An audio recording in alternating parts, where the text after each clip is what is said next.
This video is brought to you in part by Rickard Art. Rickard Art designs packaging, logos, posters, invitations, and more. He also does murals for your home or business. Check him out at rickard-art.com.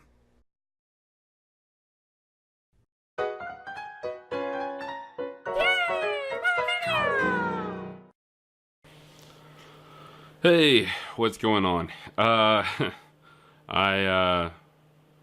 I'd love for this to be exciting and gun ho.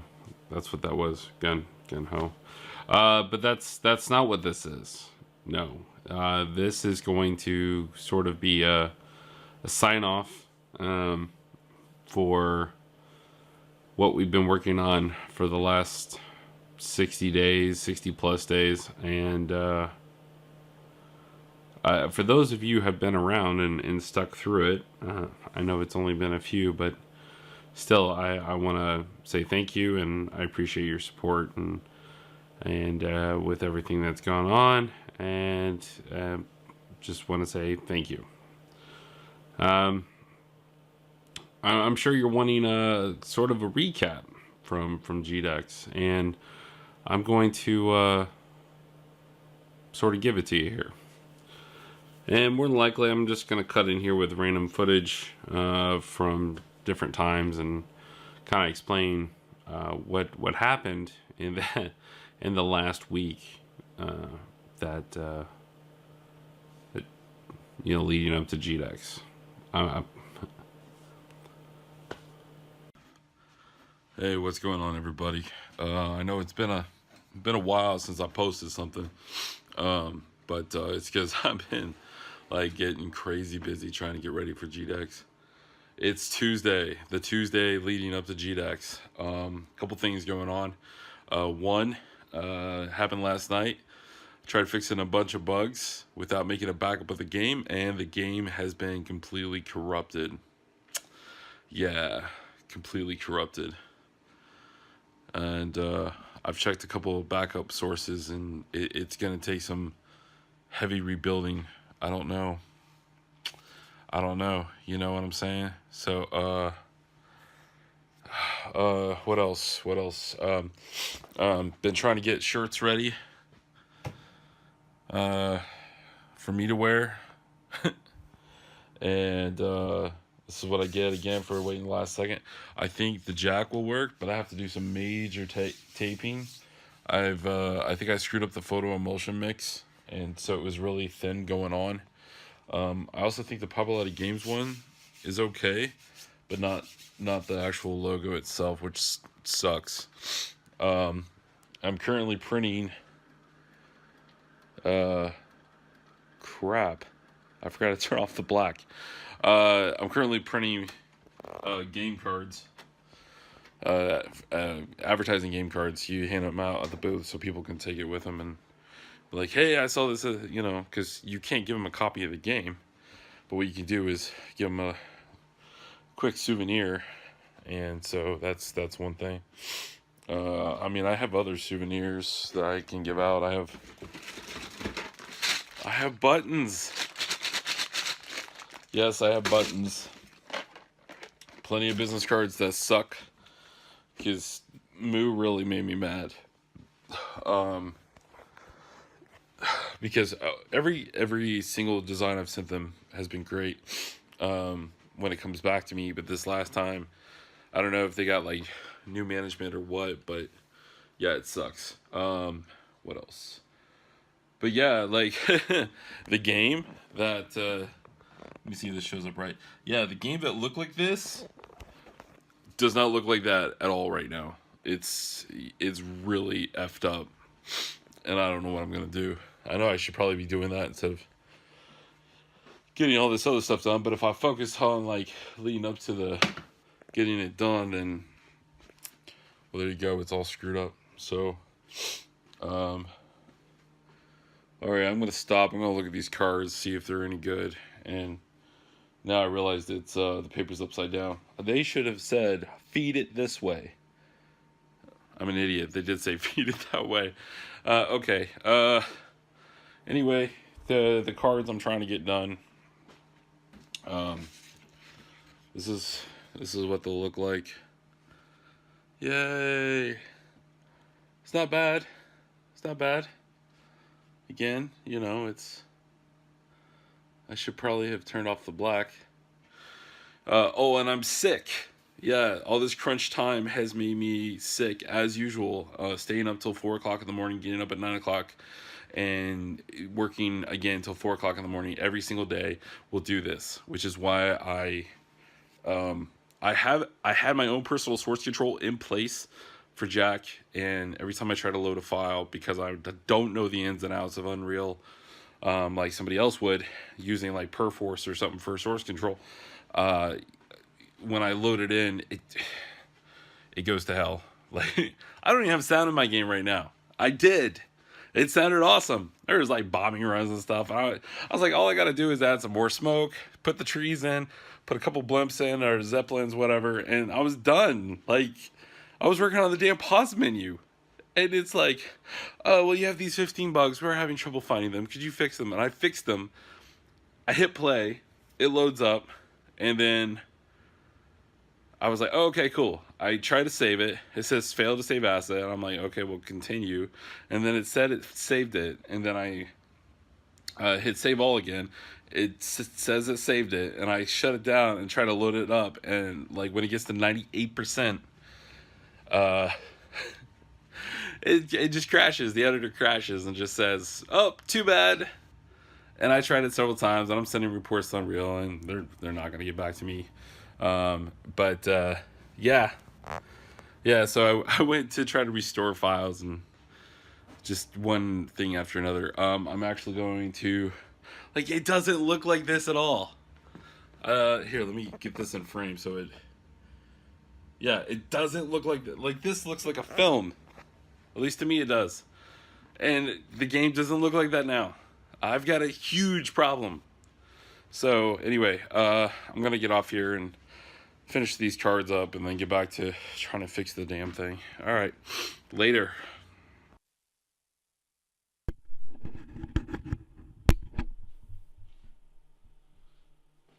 Probably helps if I turn on the microphone. What's going on? We are like less than 48 hours away from having to go to Columbus, Ohio for GDEX. And I am still dealing with being sick, and it totally sucks. And this is what I get for like trying to. Does this go this? Should make this. I don't even know if I'm still recording now. Look at that. Boom. Wow. Ow. Anyway, what I was saying was, we are like 2 days away, less than 2 days away from GDEX 2017 in Columbus, Ohio. I'm in Cincinnati, Ohio, the very north side of the city, and I'm obviously trying to get over this cold. And I've had so many things go wrong trying to get ready for this thing, and it's just the crash of the computer. I've got a list. Look at that list. Don't look at Casey Neistat. Look at all this crap. All these posting notes I need to do. Now, Unreal's open over there, but I literally had to stop because I got to do this crap. And it's not crap. It's just I'd rather be working on the game, or it's not even a game. Damn, I'm having trouble. Anyway, yeah, I've had so many issues,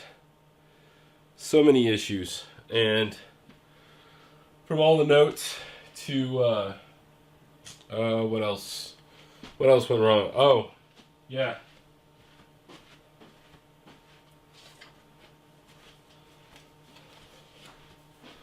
All my cards, right? Looks okay. until you get like really close. And no, that's not cigarette stuff. That's photo emulsion from what I'm about to do. Yeah, if you get really close, that's a hashtag. That's a hashtag. It's not a freaking @ sign or whatever they're called. To say @ as in my Twitter handle. No. Hashtag. God. And then, let's see here. What else? You should not buy speedball screens because they suck. I think it's like 110 mesh. They don't tell you the mesh on the website. I need to have like 300 at least. See this? This is the problem. Because you don't get the fine dots on here. And so, and this has got a lot of pull to it. You hear that? The screen needs to be tight. And you shouldn't really use wood screens anyway. But, you hear that? That's how it should be, tight. So, anyway, the first run of t-shirts I did sucked. The instructions sucked on here, on the, oh, this is the wrong stuff.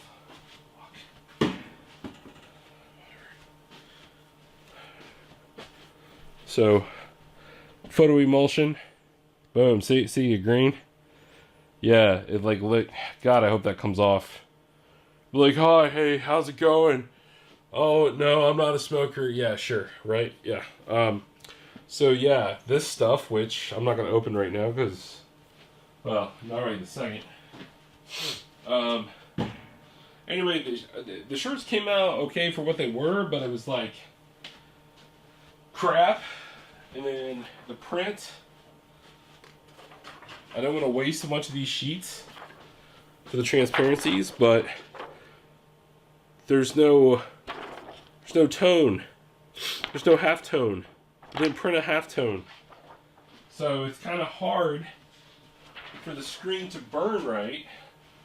I'm not even using a industrial light box. I'm using 2 CFL bulbs that came with my studio kit. It burned okay for the most part, but because I wasn't using a high DPI screen, and because it didn't print out in halftone no matter how much I tried it, I just had problem after problem. So what I'm trying to do now is I'm going to put, not that one, I'm going to put the photo emulsion on the screen now, and then I'm going to put it in the room, let it dry, and I'm going to do it in time lapse. So here we go.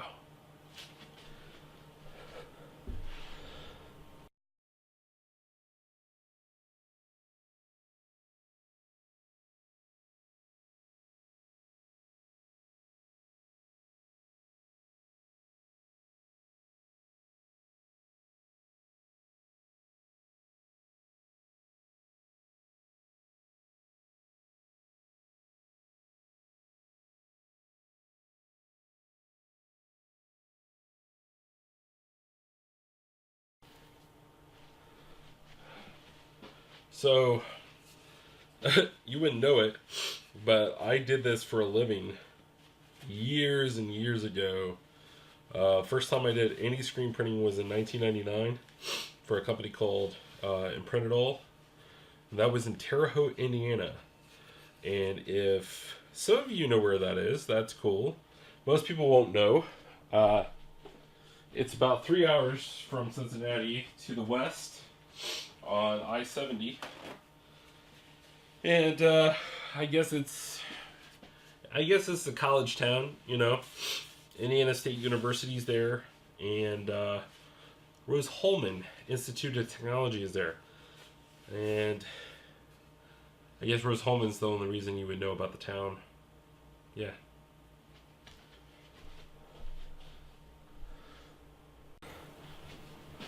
You know, I guess what I was getting at was, I just kind of stopped at Terre Haute. So yeah, I used to do this back in '99, and I stopped around 2004, 2005, just because I ended up doing art full time instead of doing the hard labor. I was doing the art for the labor. Oh, I'm getting old. Or I'm just fat. Anyway, so this is a bad squeegee, like a crappy squeegee. Super crappy. This is what Speedball is selling with their kit. Now, this will probably work for the everyday average. Oh, hey, I want to steal a certain particular swished copyrighted symbol and put it on my own stuff.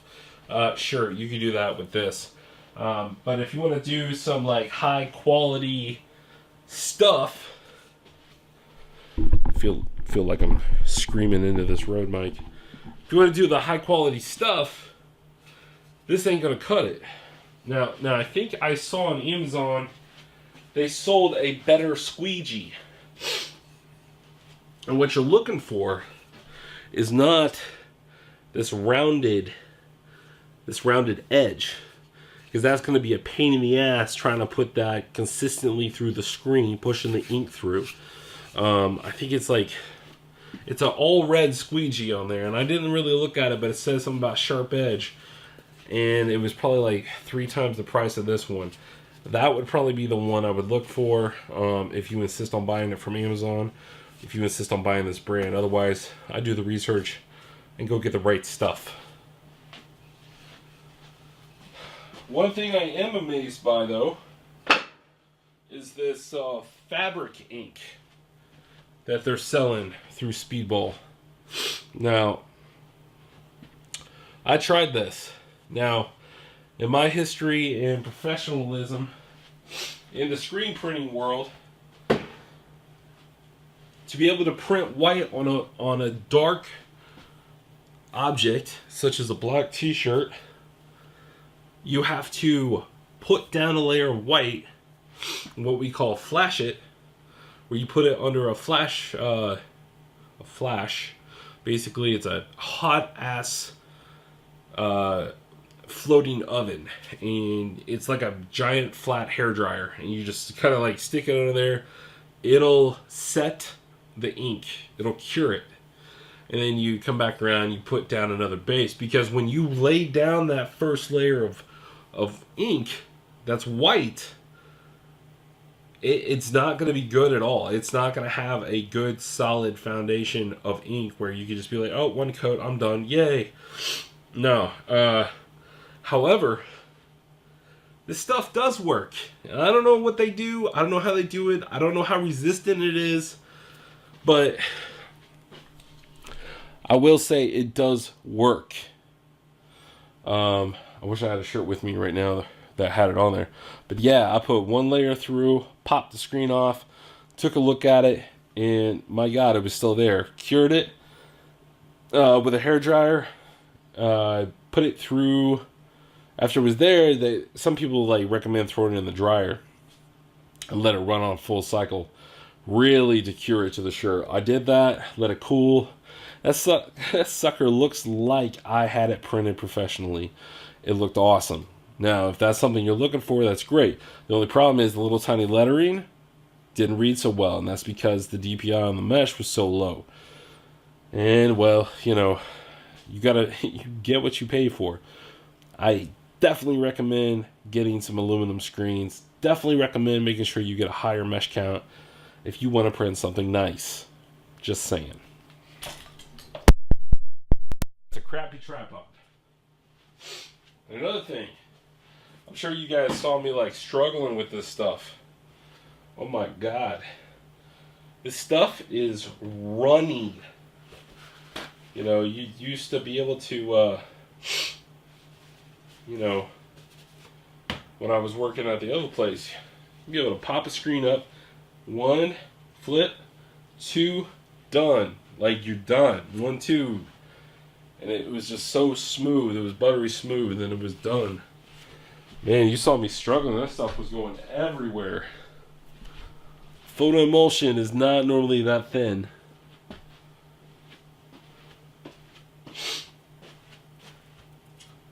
So I'm going to try to reprint these logos. That was rush paper I got.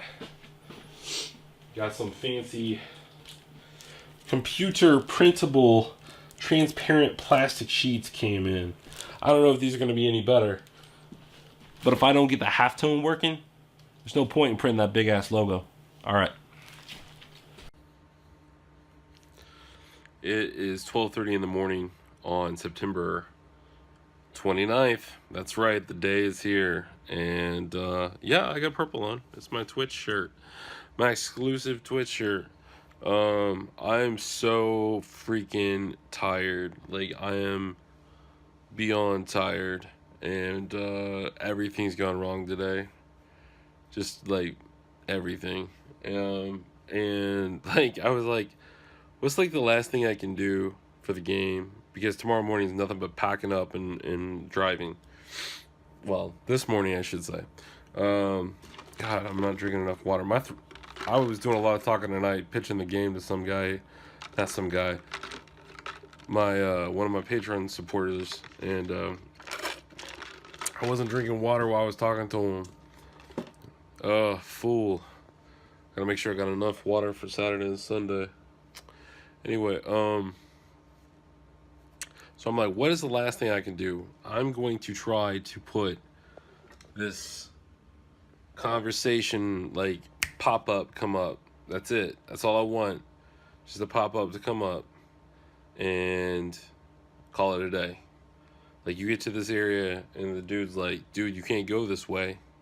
You have to head towards the big tanks. And then you just hit the A button and boom, you turn around and it's over. So if I can do it quick enough, I might make another one to be like, you know, thanks for playing, like, fade out, something like that. So anyway, it's 12:30. I'm giving myself 15 minutes to try to get this to work. An expert would have had it done in like 2 seconds. So whatever. I'm not an expert. I just play one on TV. All right. I know when I got off here last time, it was, I think, 12 o'clock, something like that. It's now, well, I don't know if you guys can see that, but it says 2:30 in the morning on the 29th. Yeah, I've still been working on the game, but that's cool because I got the front part figured out for the conversation. Yeah, so like when you go into the game now, you get hit with a prompt that tells you, you know, what the controllers are. It's Russo, like, walking you through, and it works. Oh my god, I was like struggling trying to make, like, every time you hit the A button, you know, he goes through, and I finally just said, screw it, I'm gonna make it just an animation that plays, and then at the end of the 18 seconds, it, you know, you can press the button to keep going, and it worked. I got the other one that is down there at the tanks, and I'm not doing any more. This is it, you know, but it works. It works. And so I'm going to reward myself with going to bed because I'm going to be getting up there to Columbus late tomorrow. All right. See ya. So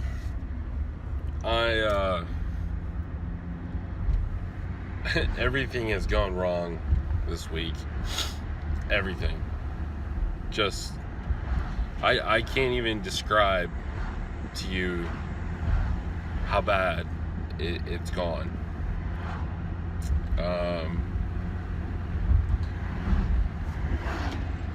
Unfortunately, most of it's all my doing. Procrastinating, trying to, you know, squeeze so much into so little time. I mean, it was bound to be a disaster. And you know, I'm leaving literally 2 hours and 27 minutes late. I should be arriving in Columbus right now, and I'm not.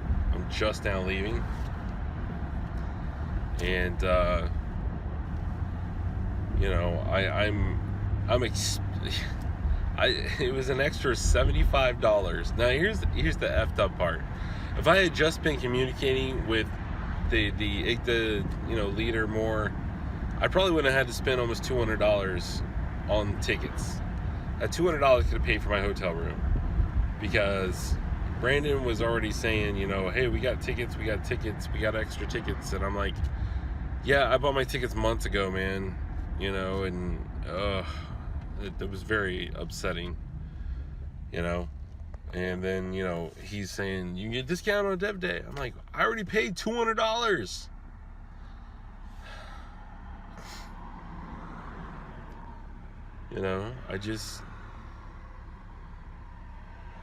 I'm so upset. I'm so upset at myself for the choices I made. I'm so upset. Oh, man, this sucks. So, let's see. Maybe I can at least say where I'm at, with the game at least. At the last possible second, I said, I've been working on this game for the last couple weeks. I bet I could try to fit in some kind of pop-up conversation thing that at least tells you what the controls are, and then starts to, you get to a portion on the map and it tells you can't go that way. So I was able to do it last night. I did it. And, that's all fine and everything, but I didn't get it working till 2:30 in the morning. I got up at 9:30, so that's 7 hours, but 7 hours for a guy that's sick, that is trying to get over a cold brought on by crunch time, sucks. 7 hours is not good sleep. 7 hours is not good rest. And I'm supposed to go, to Columbus in the morning. Oh, no. I'm supposed to leave 7 hours from the time, that I went to bed. If I went to bed at 2:30, which I did, with nothing packed, nothing planned, because before I started working on that part of the game, I was like, I'll pack in the morning. I'll go to bed at 12. That'll get me up at 7. I'll pack for 2 hours, and then I'll leave at 9. Nope, nothing like that happened. I woke up feeling like crap, so I laid in bed a little longer. Got up, took a shower, started getting the shirts ready to print, because I was going to screen print stuff on it. The screens were messed up, so all I could do is at least get some Papalati Games lettering on it. Let's see here, what else? I really need like a holder for the car. Got downstairs.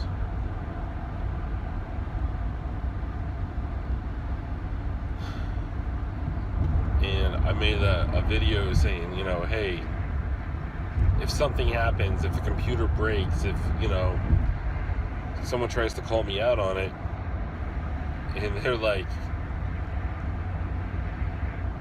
you never had a game, or, whatever, man, sure. I took a video to say, hey, see, it was running before I left, before the computer broke, before the monitor broke, all that crap. It worked. And so I play it, and then I notice something is wrong. That the UI comes up, you run into the conversation box, and then the UI goes away. Because I say remove all the widgets. And I was like, oh no! Because I might not get a chance to work on it later. I thought about bringing it with me to the hotel, work on it tonight, and get one more box running. Because I got everything with me. My whole computer, everything I have, all the software is with me. So if I could get it to the hotel room, which would suck, but if I could get it to the hotel room and throw in that last little clip that basically says, well, thank you for playing the demo. Something like that, just to let people know, then yeah, I'll be good. Got everything packed, but there was so much to do. Like, time was like, I looked at the time, it was like 10:18, and I'm like, okay, I'm still okay. Leave by 10:30, I'm good. And every time I turned around, there was something else I forgot. Something else I had to go get. Something else I had to unpack, or pack, or throw in the truck. And then I had to clean out the truck because the truck was bad. Nothing's gone right. Something has got to come from this weekend. This all has to be worth something. I hope.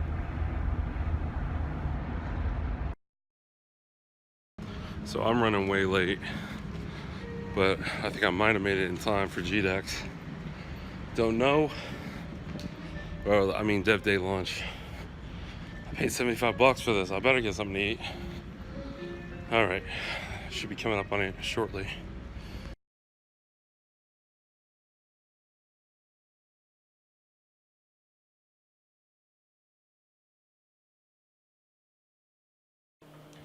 Hey, what's up, everybody? This is gonna be probably the last Dev Diary that at least we're gonna see for a while.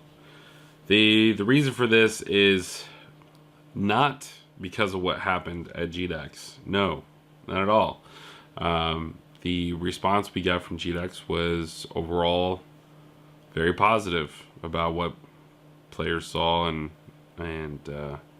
what they experienced, and I'll have, as I walk you through here over the last week, what happened, and you'll see some footage, pictures maybe, just to kind of run through exactly what in the world happened, and why am I not waving a congratulations flag instead of what I am waving, which is more of a I surrender, I give up flag. So, yeah, I'm sure you have plenty of questions, and hopefully I can answer them somewhat here with what's going on and what's happened. And I went to GDEX. I don't even know why I'm wearing that. So, let's get started. The first thing that I realized where it all kind of started to go wrong was when, at the beginning of the week, not this week, but the previous week leading up to GDEX, things just weren't happening as they should have been. And I was struggling to find time to do what needed to be done. That was the big issue, was every time I turned around, I was trying to say, should I be doing this or should I be doing that? And unfortunately, as the 16-hour days started to, blur together, I was losing track of time. I was actually working at night till like 4 or 5 in the morning. And that really threw everything off as far as stuff that needed to be done during the day. It really did. So what that meant was I needed to find a way to deal with what was currently going on, plan for what needed to be done, and then deal with how much time I had left during the week. Now, a couple of factors had started coming into play. One, the crunch time. The crunch time started killing me as far as health-wise. I started to get sick. And if anyone says that they've been in crunch time and they've never been sick, then they've never done crunch time. Sorry. Crunch time will always make you sick. It will. You do stupid things, like stay up later than you should, eat terrible food, uh, not drink enough water, not get enough sleep. The list goes on and on and on and on. Just because you're trying to do as much as you can for as long as you can.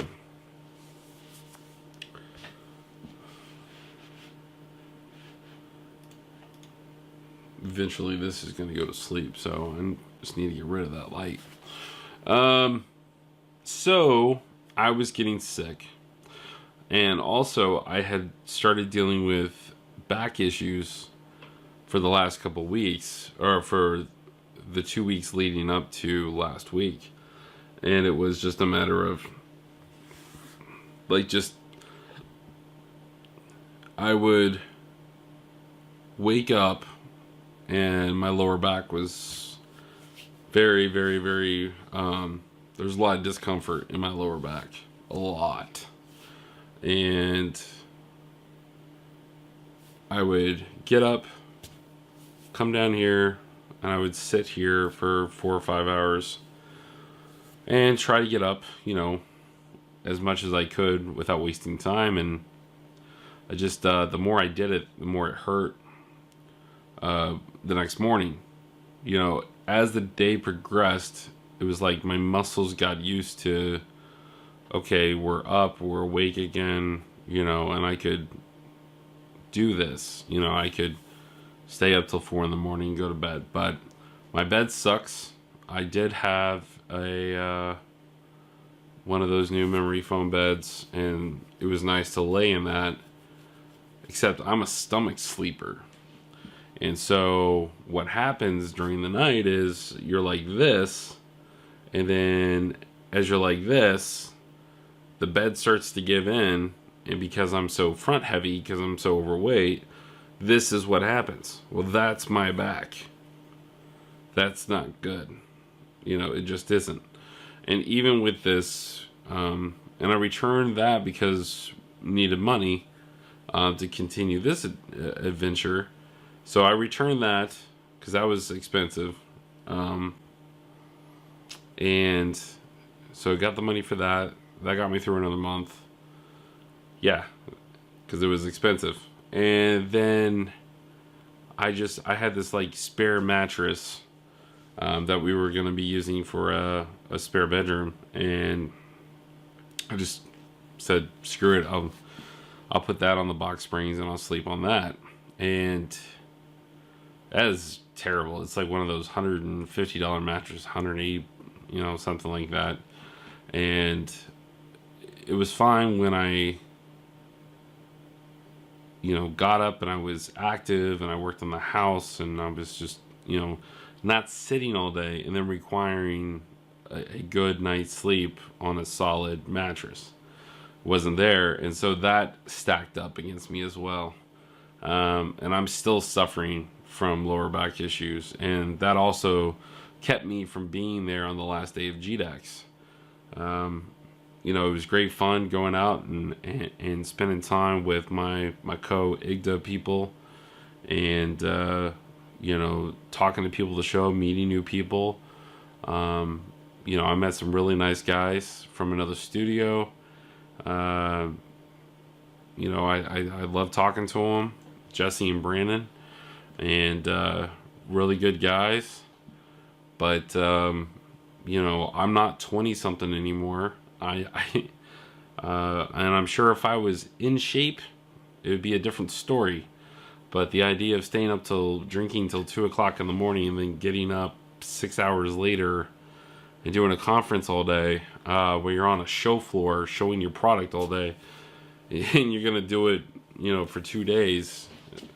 It's not great for a guy that's almost 40 and is severely overweight. So I left early the first night because of that reason. My feet were hurting and I was losing my voice. I had been sick all week and I had just started getting my voice back.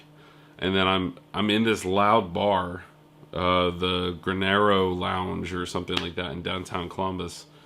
and it was loud, and it's just, I don't like these places anyway. I don't like drinking. I don't like doing that stuff. You know, I like spending time with like-minded people. That I do, but it doesn't need to be in a very loud, obnoxious establishment. You know, I would prefer to have a nice, casual conversation with somebody than sit there and suffer loud music and my voice be a victim. You know, so yeah, that I left the first night, but getting ahead of myself, aren't I? So at the beginning of the week, I'm in the process of getting sick, and like each day, I'm waking up at 10 o'clock trying to figure out what I need to do. So as the day gets closer, or as the days get closer and closer, and I'm counting them down, I start thinking about, okay, well, I have all this stuff, you know, for T-shirts, business cards, product cards, not business cards. I already have business cards. I already have buttons and stuff like that from other stuff, and it was just like, well, I need to get these product cards made. And the product cards were designed. I don't know if I have one right here. Let me go get one real quick. Serious, my back is killing me. Okay, so these are product cards. Basically, you give these out or have these to be given out, where it shows the product and then information on additional things with the product. So, back of this card, it says support the development by going to the Patreon, and then you know, or follow us on Twitter.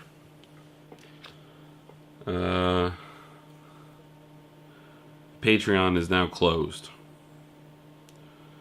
at least for a month. So anyway, I had to print those out. I had to do T-shirts, and it's just each day it was like I had to say, you know, what do I want to do? I need to work on this. I need to work on the game. I need to do this, and it was just a struggle. Then about 2.5 days till GDEX. So what is that? Oh man, halfway through Tuesday, something like that. See, now my back is really starting to hurt. I took ibuprofen, so I'm hoping that it doesn't make sense either, because I could be sitting here the whole time and then I'm fine, and then all of a sudden it's just like, oh, it hits and it's like, oh, right there, man, that hurt. And it's like in my hips too. It's like hips and lower back, and it's not fun.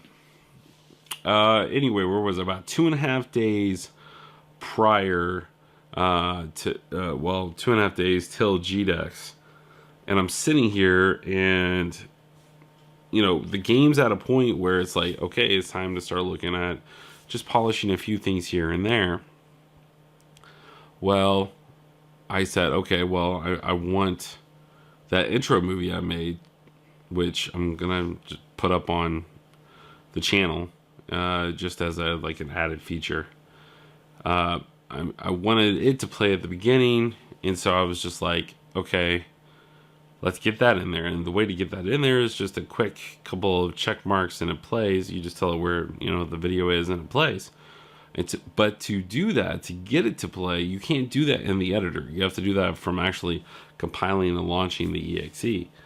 And so, you know, I hit the compile, you know, to launch the game button, and oh man, it was just like, it looked like the Matrix. You know, all these lines, you know, started flying up, and I'm just like, oh no, you know, it was like, I didn't realize how bad it was. And so I started looking at the issues, And a lot of the issues were, let's just say most of the issues were long file names. Now, for whatever reason, Unreal doesn't have a problem as long as you're in the editor and you're making the game. It says, fine, use a long file name. When you import something that has a directory that the game will establish it as a long file name, it will let you import it without issues. It doesn't even tell you, this is a long file name. Sorry, we cannot import this. It would be better if Unreal did that. But it doesn't. It just lets you import it. Even when you play it back in the editor, it doesn't care. It doesn't say anything. But as soon as I try to compile and launch it, all those errors came down. For all those buildings that, even though I abbreviated, shortcutted to the point where I needed to know what they were still, by looking at the name, they're just like, nope, sorry, this is way too long. You can't do that. And I'm just like, okay. So one by one, I would go in, rename the file, fix the redirector, and everything would look fine in the editor. Boom, everything fixed, everything redirected, and call it a day. Saved it. After it was saved, I was just like, okay, let's try to launch it again. And it would launch, and little by little, I cleaned up bugs, cleaned up long file names, cleaned up different things. Had it down to where it was looking fine. Almost all the, I think all the bugs were cleaned up. There were no errors, and it was launching as it should. Played the movie, went to the menu, everything worked like it should. And I was like, man, that's awesome. So then I quit. I went to click on something, and the thing just went and crashed. It crashed. And it said, do you want to send your notes to the Epic guys and restart or close or what, whatever. So I said, send the notes to Epic and restart. And it restarted. And when it restarted, I was just like waiting and wait. It was taking forever.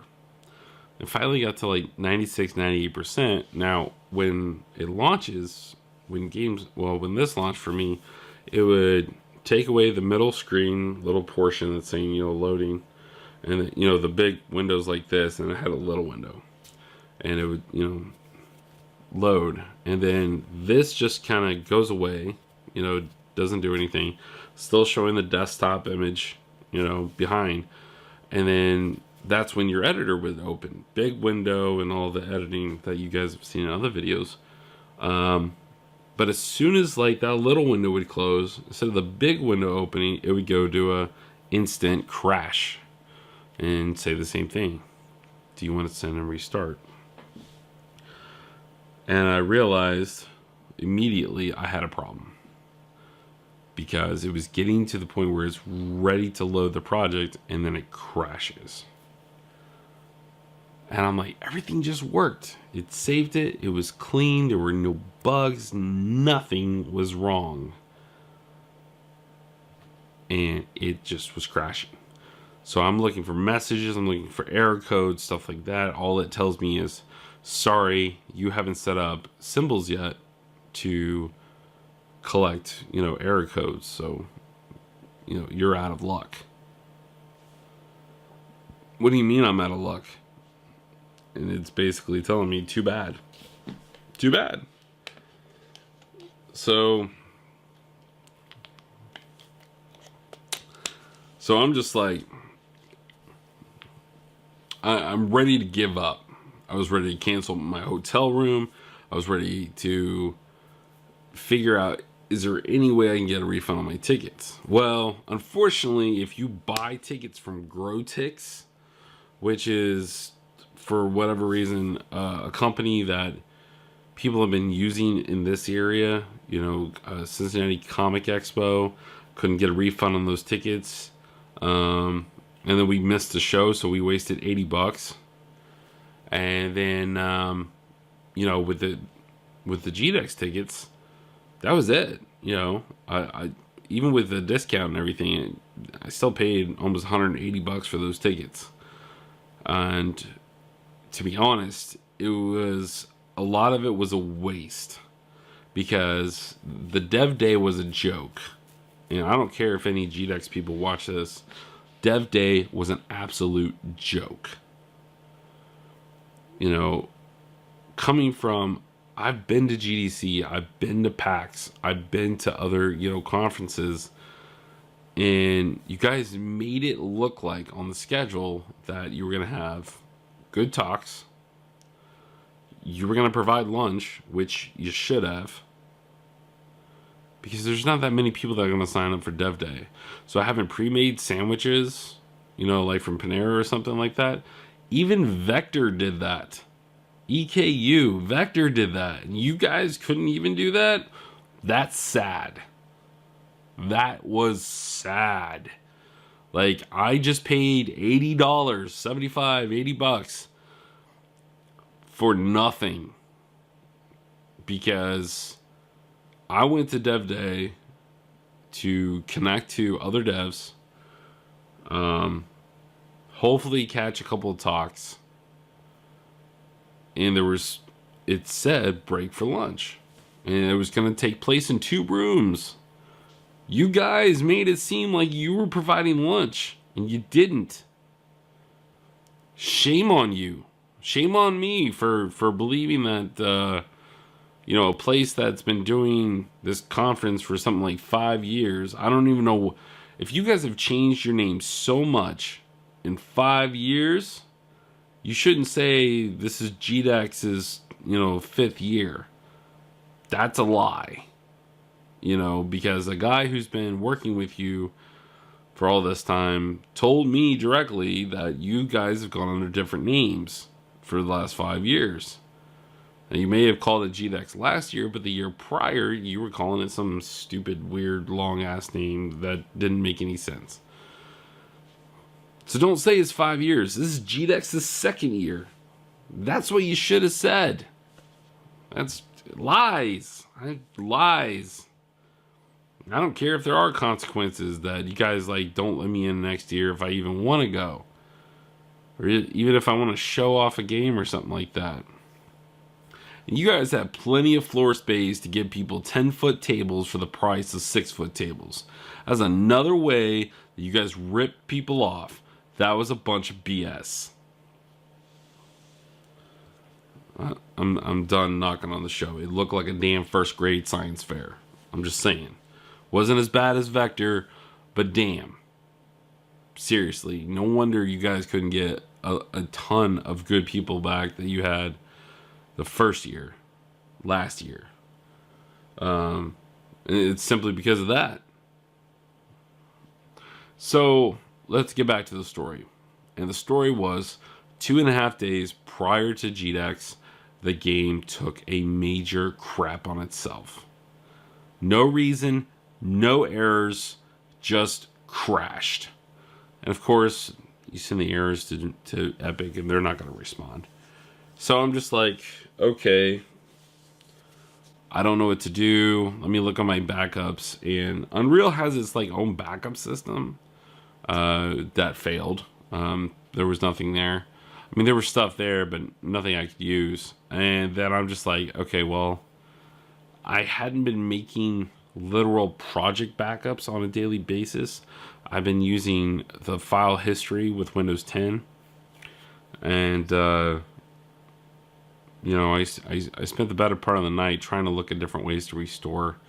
And then finally I just said, okay, well, what if I just try to find a date that file restore would work?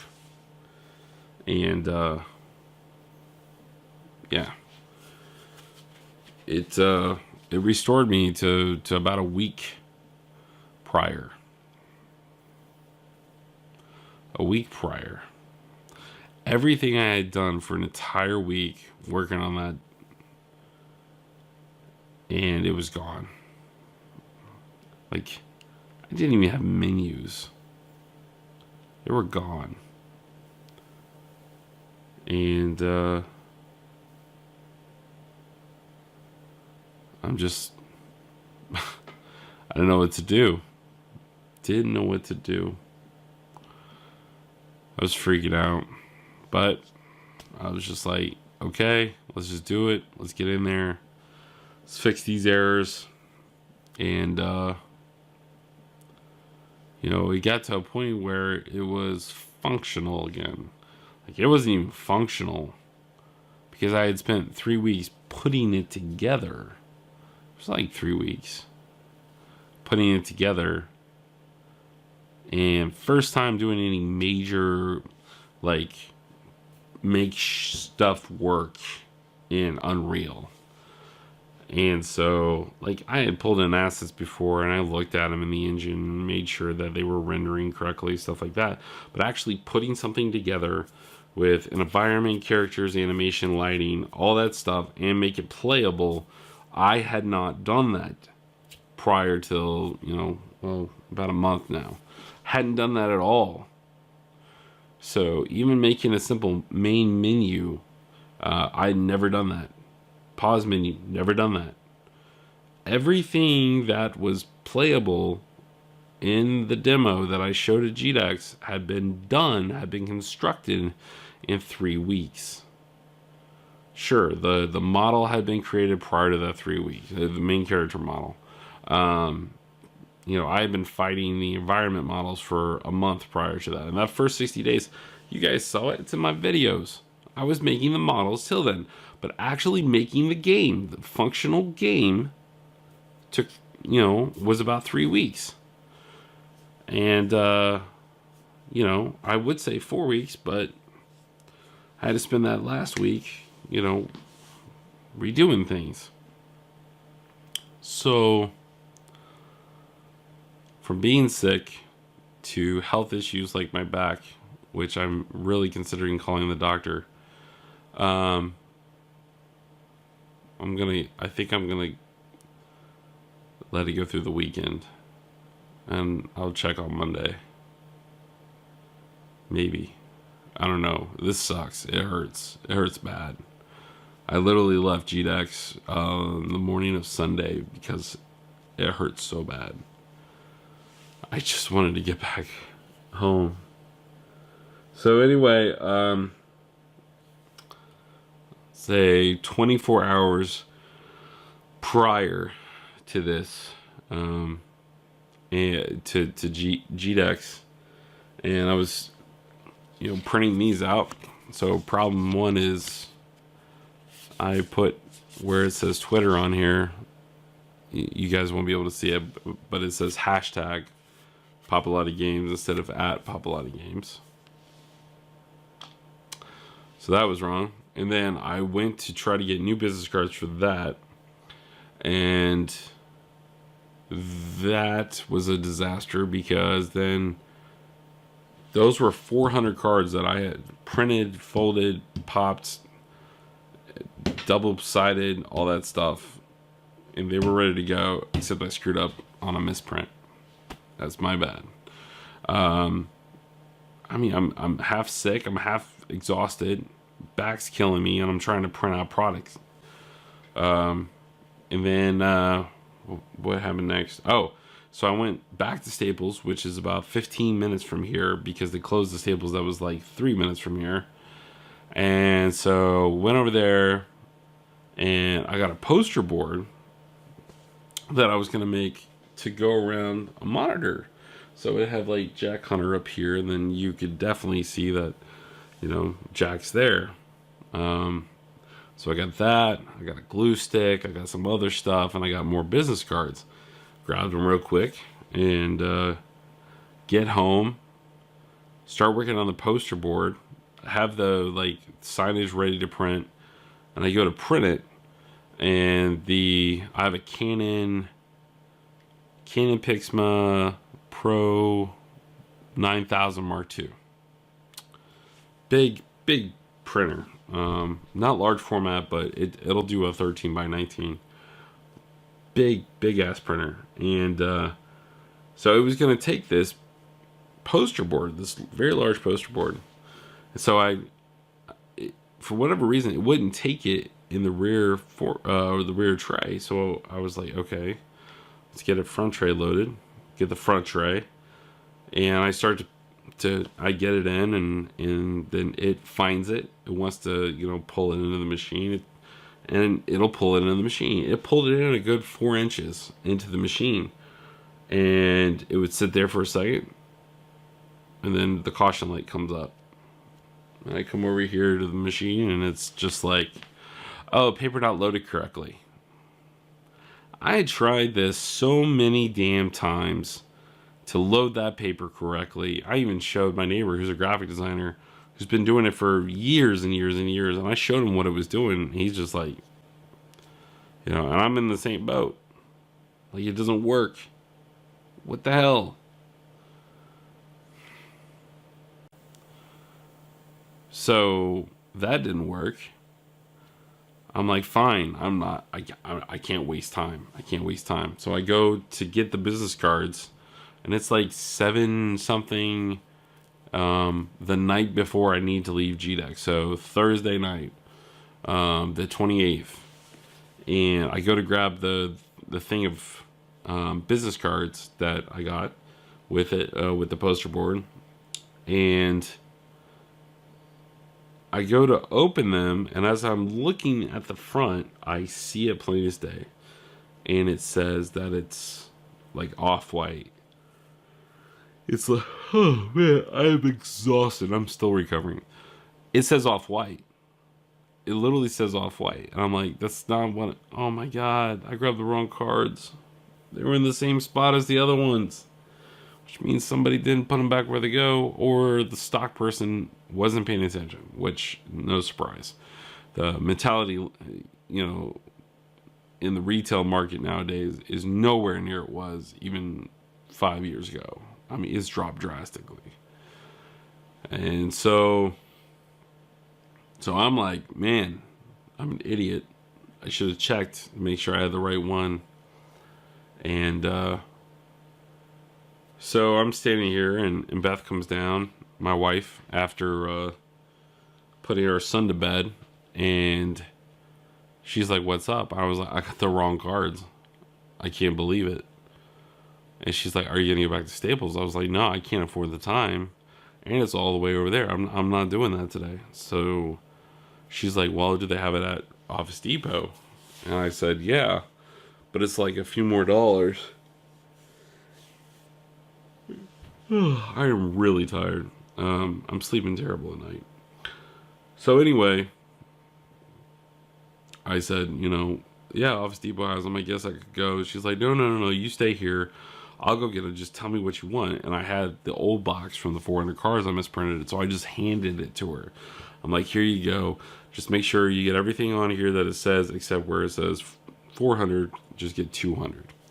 And hell, based on how many people grabbed the product cards, I could have done 50, maybe even 100 at most.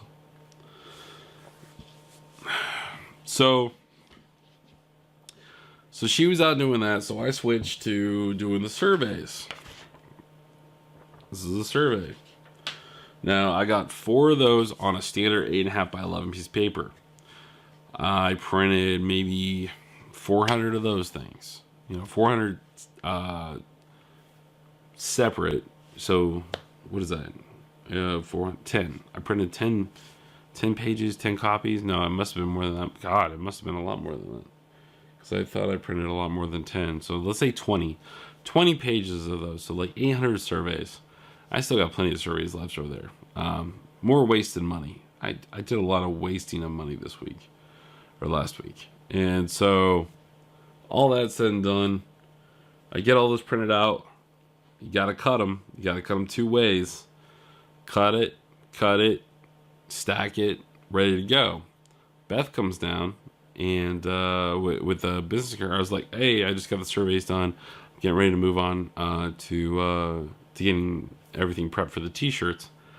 And she's like, really? You got the surveys done? I was like, yeah, here, check it out. So she checks it out. She starts reading through each one. And then she goes, your last question is the same as your first. I was like, no, it isn't. She's like, yeah, it is. And I take it and I look at it. And I remembered what I did. I didn't like the alignment of the tin because the tin was indenting.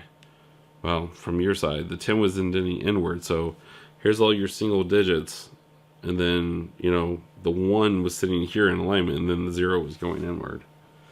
And I didn't like that. So I copied, like, why did I copy the line then? That doesn't make sense. I did something, anyway, I made a copy, I moved it out, and I just like pasted it or something without thinking, deleting,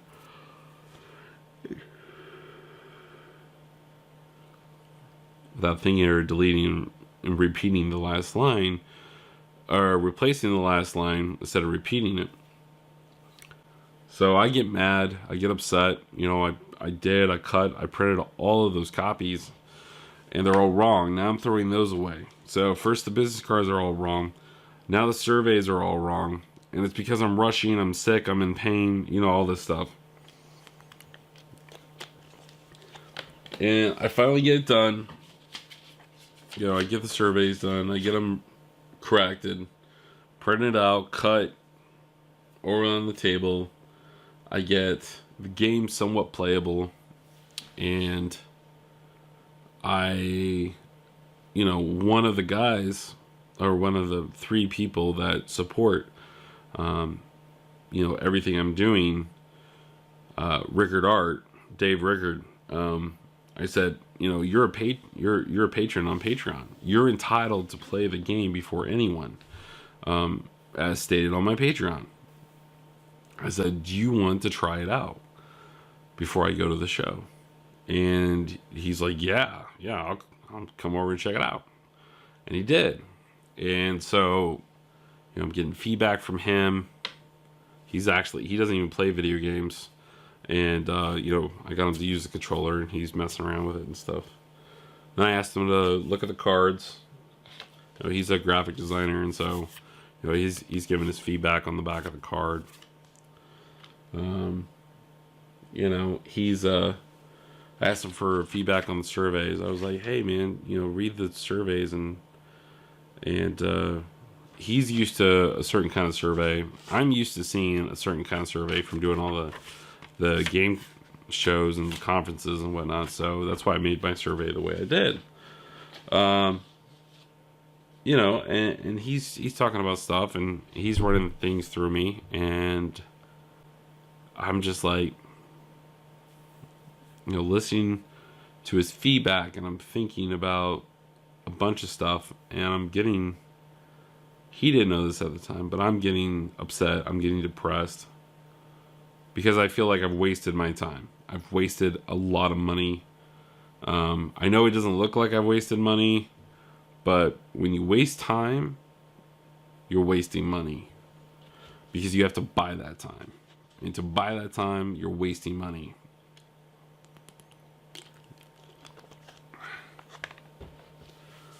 And so, what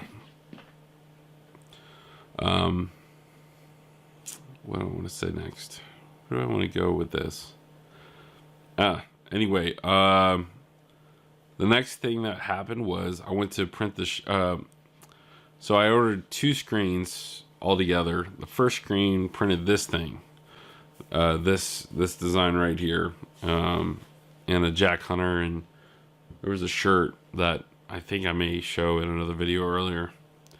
I got a lot of footage after I make this. I got a lot of footage to go through. I just feel like I need to complete this to complete the journey. That's why I'm making this. So anyway, I got a second screen. I had already, the night before, I had already put photo emulsion on it, and now it was time to burn the image, like I did with this one. And the recommended time I saw on somebody else's online was 12 minutes. Now, I wasn't paying attention to the kind of light, the actual bulb he was using, but what he had used had taken 12 minutes, and it looked like a standard bulb, and I'm like, I'm going to use 2 of them. It's fine. It's going to take even less time, if not the same time. So I did it. I sort of burned this successfully a few nights prior. And so I went to do it again. Try new art style to print out the art so it's more halftone. Get everything done. Burn the image into the screen. Take it outside to rinse it off with the water sprayer.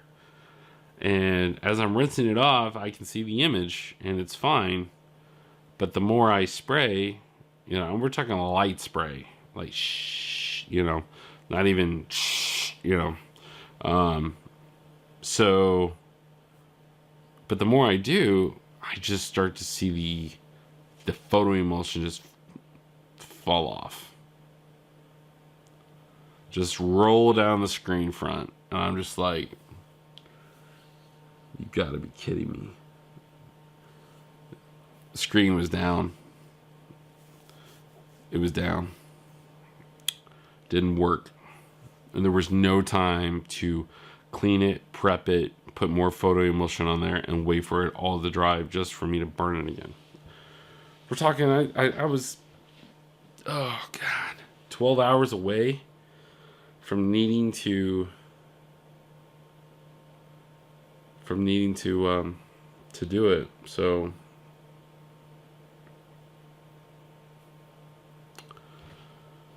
So anyway, man, I gotta stop. My back is killing me.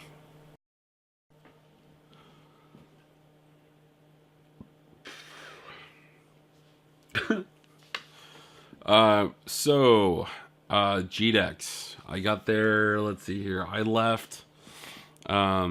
So couldn't get the shirts done the night before, and I woke up the next morning and I woke up late because one, I'm still sick, still getting over it. I stayed up till 2 that night working on trying to get some semblance of a conversation pop-up box in the game again. And I did. I got it to work, and it was working fine. Needless to say, day of the show, it was not working fine. Don't know what happened. It just effing broke, man. So anyway, got up that morning, and I think I'm going to let my hair grow out. Kind of tired of the mohawk. I think I'm just going to let it grow out. Which means I need to deal with this somehow. I don't know. It's already long. It's like, why should I cut it? Anyway. So I got there and, well, I left here. I got 2 shirts made and I grabbed the wrong shirt on the second one. Didn't know it until I actually got to GDEX. So let's see here. Where was I? So I was able to use the old screen to make this, the original screen. I didn't tear it down and break it down, so it still had this able to print. Try to print the Jack Hunter part, wouldn't print. I left the ink in the screen, and there was no time. I was already 2 hours late by the time I left here Friday. And so, just everything, trying to pack everything up. And I still left one cable that cost me $30 once I got to Columbus.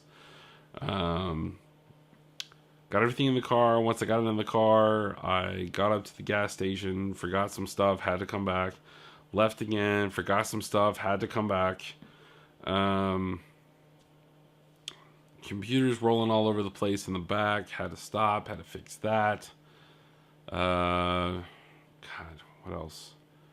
Got to Columbus, drove around in circles for about 30 minutes because the people oh man, I can literally probably talk for an hour straight about everything wrong with GDEX and how those guys do not have their stuff together.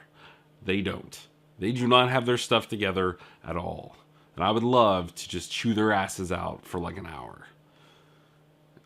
So I got there, all these directions kept saying, do this, pull here, there's a parking garage. No, anywhere that there was a parking garage directly that had any correlation with the convention center at all was under construction, or the street to get to it was under construction, cut off, shut down. They were paving the streets. This is something where the GDEX coordinators should have relayed to anyone that spent hundreds of dollars on their damn convention to come to it. Should have said, hey, sorry, this street is going to be off limits. This garage is going to be off limits. We're really sorry about that. If you stay at these 2 hotels, blah, blah, blah, they should have, something like that. I would not have driven in circles for 30 minutes trying to find these so-called garages if the GDEX officials had just communicated to their ticket goers that those garages were null void. You couldn't get to them. I just would have pulled up to my damn hotel and valeted my damn car. But no.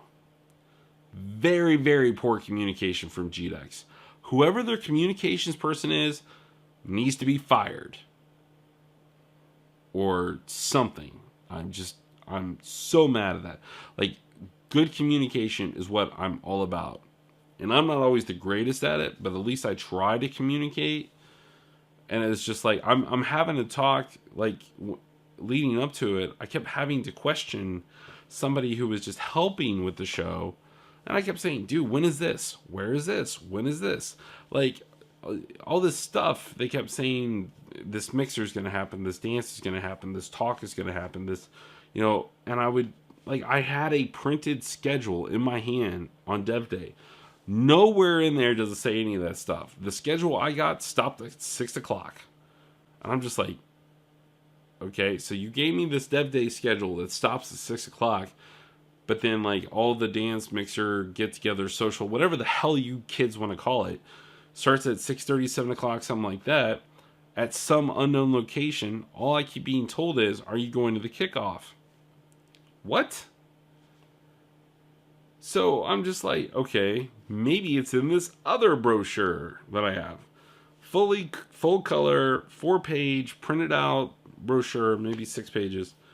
Brochure that is supposed to, like, tell me all about GDEX and it has all the talks, all the speakers, everything.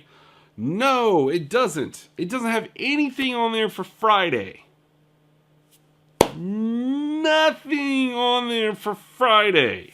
So you give me this damn piece of paper that says up to 6 o'clock on Friday, and then you give me this nice, lovely, full-color brochure that starts September 30th. That is not Friday. That is Saturday. So I'm like, well, where the hell am I going to get this information? I go out to the site. I had to look all over the damn place till I finally found it. It took forever. It was ridiculous. Oh.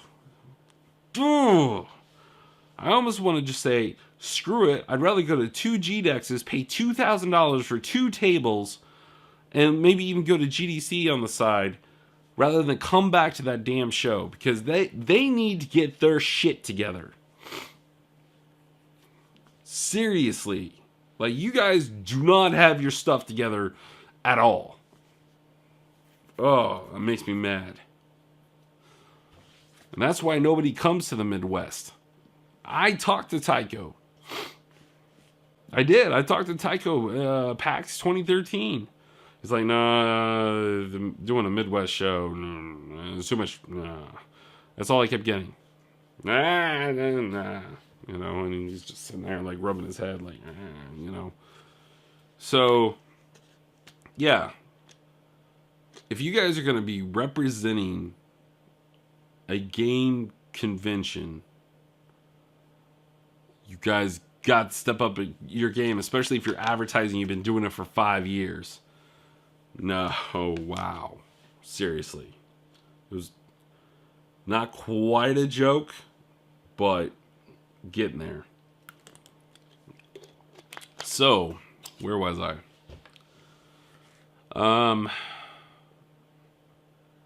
Got there, misunderstood what somebody had said about getting there at a certain time, so I wasn't able to set up any booths, so I decided I would take all my equipment to my hotel room. Well, I didn't tell you that if they wanted to valet my car, I couldn't get my stuff out because it would require too much time leaving my car there, and they had too many people checking in. So they said, it's actually cheaper to park it yourself. And I said, okay, where's the garage? Around the corner here or something? Like, no, go a block over and then a block this way, and you'll reach the garage. And then there's a bunch of airwalks to connect all the hotels, the Crown Plaza, another hotel, and the Hyatt. And I was just like, how far? Got it. Awesome. And he's like, yeah. The third level, actually, there'll be a connector there for the third floor that connects to the airwalk. And I'm just like, okay, cool. I get there, pull into the garage, and you're not parking on the first floor or the second floor. I get to the third floor, find the door, I see the airwalk, and there are signs on every single spot that said, do not park here, it is reserved, we will tow your ass. And I'm just like, what? And all I kept thinking is, these are reserved spots, valet parking spots for hotel guests. So I was just like, I didn't park to the 5th floor. And then I had to take 3 or 4 trips down the elevator, down to the walk, across 2 walks, 1 escalator, another airwalk, got to the hotel, had to walk across a huge effing lobby to the elevators, up 9 floors, down all the way to the edge of the hotel, and that's where my room was. And I had to do it like 3 or 4 times. And that's not counting the times I... So, let's get back to the show. The GDEX show required more research for me. As far as I did not know that it took place. So, let's say this is the big convention center, right? Here's the Hyatt down here. And the convention center is like, it connects to it. Like, literally, I could walk every day from the lobby right into the convention center, and that's fine. But here's the Hyatt. Here is where GDEX is. Literally on the other side of the convention center. So now I have to go back up to the 9th floor, all the way down to the 1st floor, across this humongous lobby, through the entire south side, to an escalator elevator area, up to the 2nd floor. Then I have to go from not even A exhibit. It was like south exhibit area or something. Like they were having like Linux Fest there, and then I had to go through all that, go to exhibit A area with all their rooms and stuff, and then through B, and then finally to C. And I get there and they're like, "I'm sorry, sir, we can't let you in to set up. You're not an exhibitor." And I'm like, I'm actually exhibiting at the IGDA Cincinnati booth. Just contact Brandon Middendorf. And they're like, I'm sorry, you're not listed as an exhibitor. Your badge says you have all access, but that is only for certain parts and things of the show. And I'm just like, I'll hit up Brandon, and after several different exchanges of communication between Brandon and I, he has not left Kentucky. He is still in Kentucky, and it's 4 something on Friday. And I'm just like, well, I'm not getting here. I had to haul my shit all the way back to the hotel room. And I came back. I walked into a talk. And this talk was about, it was Swanky Box. I think that's who it is. A YouTuber and an artist or something like that. And they were doing a talk. They were doing a talk on creating a stellar Kickstarter. Bullshit. Bull effing shit. It was a terrible talk. First, they couldn't decide how they were gonna structure it. It was like they were just standing around outside, and somebody said, "Hey, do you guys know anything about Kickstarter?" And they're like, "Yeah, sure, yeah. Could you do a talk on it?" I guess, as long as you pay us. It was like that. They're like sitting there, and they're like, "Well, what can we talk about?" Okay, first of all, you're a YouTuber. Have you ever kickstarted something yourself? He says he loves the idea of Kickstarters. He loves Kickstarters. But I never got the impression that he actually did a Kickstarter. And then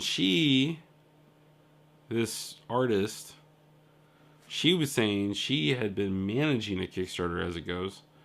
Okay, all right, fine. Where is this is how you create a stellar Kickstarter?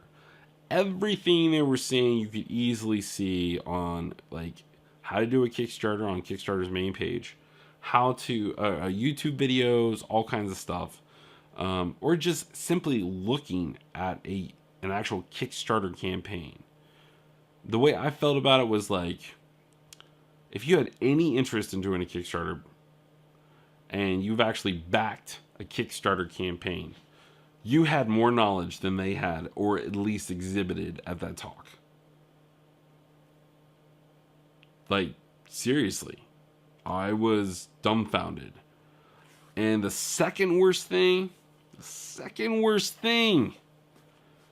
they let people ask questions during the talk.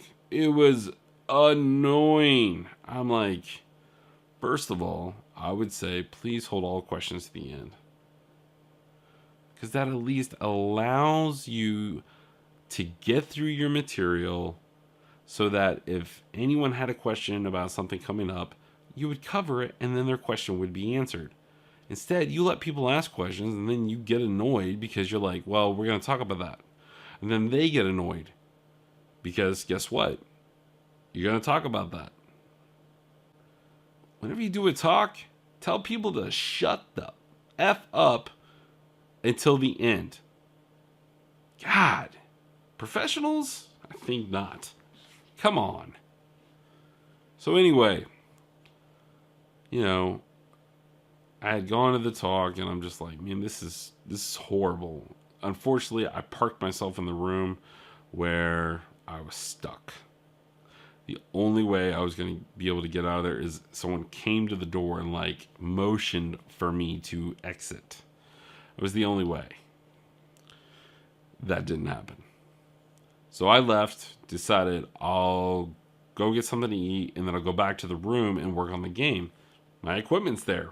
Why not? Did that.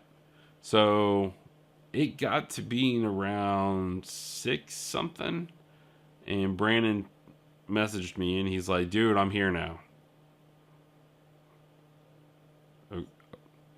Good to know. And I was like, that's cool, man. It's just like still nobody said anything about like where the kickoff is or where to go, something like that. And he didn't respond. And I'm like sitting there and I'm just like, what the hell? Like I even like talked to someone on Facebook in the Facebook group who had said, hey, I'll see you later at the kickoff. Everybody seems to know where the hell to go and when to go except me. So I'm just like, what am I missing? Did I not get a package or something that I should have gotten? I'm looking through my email. Nothing. So I was like, okay, well, what if I go to the website again? And that's where, I looked at the paper I got at the talk. I looked at the brochure. Nothing. Like zero, nothing. I wish I had kept that crap. I'd show it to you right now. Yeah, because I don't think... Do I have the bag down here? Let me look real quick. Oh, my back. Oh.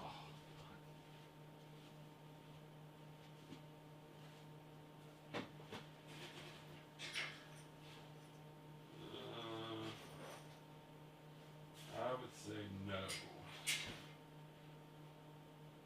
Of course not. Why would I still have that?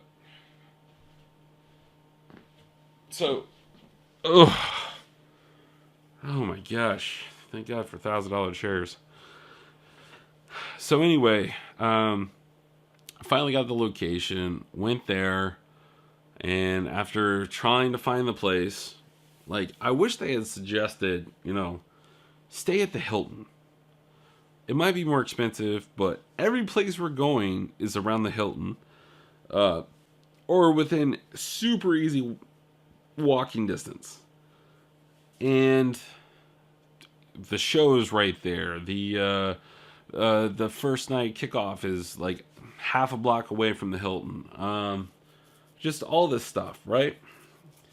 So I'm just like, if you guys are in the same place, that's where I would suggest going next year. Stay at the Hilton, try to find the cheapest room, get that group rate that GDEX offers, and then just call it a day. You don't have to worry about going anywhere else. So I went to this place, met some really nice people. There were some people there before that I'm like, I know you, but I didn't know where they were from. But still nice people. And then there was new people I met, super nice guys, and I don't have his card here, but it's like NPC 32 or 23, something like that. His name's Brandon. Nice guy. I actually listened to his demo reel. He composes music and really good stuff. Maybe if I, can put it here, down here somewhere. So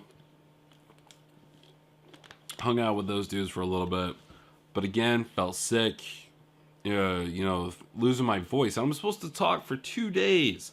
I'm gonna be on the show floor for 8 hours for 2 days, and I'm losing my voice. Like it was down here. Like I could barely talk. It was terrible. And so I went back to the hotel. On my way, I stopped and got like a bunch to drink, and you know those like gas station sandwiches. I got one of those. Made sure it was like bread, processed turkey, processed cheese, and another piece of bread. That was it. Made sure that I did that on purpose. And I got a Red Bull for the morning and cough drops. Right? So went back to the room, said, I'm gonna work on the game. And I finally get like the end cutscene. Like you get to this part in front of the tanks, and then it just says, "Freeze! You're under arrest. Surrender. Blah blah blah. Thank you for playing the demo. Please fill out a survey." It was, yeah. I just wanted something because otherwise they're just gonna be like, there's nothing there. The levels are huge, and I'll get to that here later. It's gonna be a long talk here. I just hope I can provide enough substance and content here in this last final video. And also, I'm going to edit this a lot, as much as I can. Get it down to 30 minutes if I can. But this is a lot of information that you guys are taking in here. And then I'm going to have separate videos for time lapse and whatnot. But anyway, let me continue. So I get back, work on that. Went to bed about 12-ish. And I woke up in the morning and I was like, okay, I need to get this stuff over there by 10 o'clock. And so I go down, I try to find some complimentary breakfast. You're at the Hyatt. No. If you're staying at the Hyatt, you're going to pay for it, which means you're going to pay for breakfast, right? Yeah. So, no breakfast found, and I went over to like get something from that lobby convenience store, and I got like a Lunchable, and I'm just like, again, processed turkey, processed cheese, crackers, stupid easy. I'm going back. I eat that, and like, I have everything almost packed up. I have it on the hand truck, and I'm waiting for Brandon to say I can go over because they wouldn't let me in. And so he's just like, go over right around 10 o'clock. I'm like, fine. So it's like 9:45. I'm getting ready to hit the door, and then all of a sudden, like, my stomach says, you shouldn't have eaten the gas station sandwich. And like, it was horrible. And I'm not even going to go into it here. Let's just say it was not pleasant. And so I was late. And I think I said I was late for another reason. Yeah, I think I said I was late for another reason to Brandon, but that, to be honest, because that's what this is for. Yeah, no. Don't eat gas station sandwiches unless you have a cast iron stomach. Just don't. So anyway, got everything over there, and as I'm like crossing the show floor with my stuff, and I'm just like, oh, this looks good. I get to the booth, and Andy and Elizabeth Yetter are there, and you would think it's spelled Jetter, Jetter. It's Yetter, silent J. Watch out for that. Great couple, super nice people. I would happily share a booth with them anytime, and just really good people. Can't say good enough. But sadly, for some reason, now this I can't get over. The IGDA booth, which was supposed to just be like me and Brandon with the TV showing IGDA stuff, and then like me, because Andy and Elizabeth were going to be showing their game at Clayton's Jolly Crouton Media booth. But something happened where I think they were going to charge them another $90 for like 2 tables or something like that. Which to me at that point, with everything that I've spent, $90 would have been nothing. But if they were like literally looking to spend the lowest denominator, that would be, Brandon's like, come over to IGDA. Scott's going to be the only one showing the game there. So we'll have room for you. I just won't be able to show anything. And that was really cool of Brandon to do that. Brandon said he paid for the electricity. They were showing a card game, so they didn't need electricity. I did. I needed at least 2 outlets. And, the convention only gave 1. Again, tell people they need to bring power strips, because you're only going to give them 1 cord. My God, amateurs, man. And Brandon's supposed to like know these people, and when they were talking about getting to the Columbus Convention Center, he was like in all the celebratory photos and like, yeah, look how badass we are. It's just like, dude, you're in there from the very beginning. Like, why were... And God. So anyway, before that even started, I missed one big part, which was earlier I had said I was missing a cable. And before I came to the convention floor, I was going through everything, and I realized that my headphones that I had weren't going to reach. They were too short. Like, it's still a long cord. It's like 3 feet or something like that. But it wasn't going to reach. And I put out on Twitter, tagging GDEX. I put out, a message to Brandon, like, dude, does anyone have a headphone extension cable? Very common cable. Mine was here.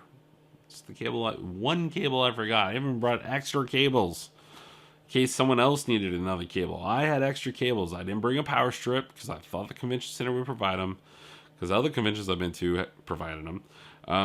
And then, of course, the cable. So I had to make a quick run Saturday morning say at 9 o'clock. That's why I went to my truck. I couldn't remember why I went to my truck.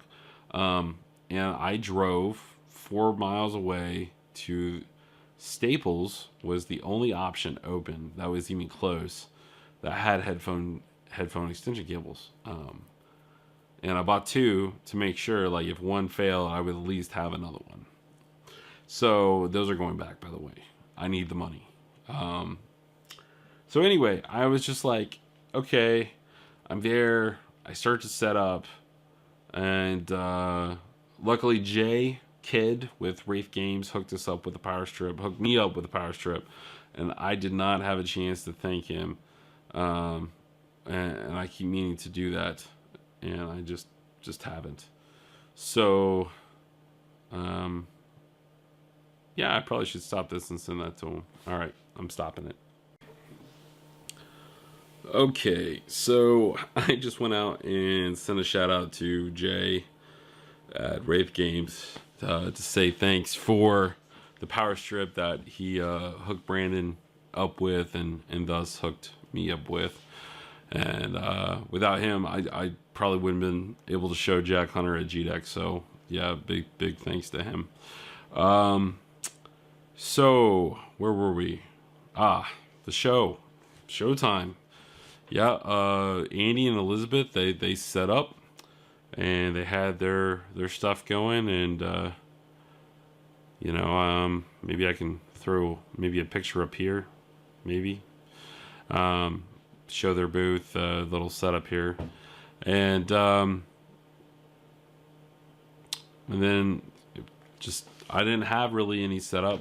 I just had the monitor, which was supposed to have big signage on it. That didn't happen.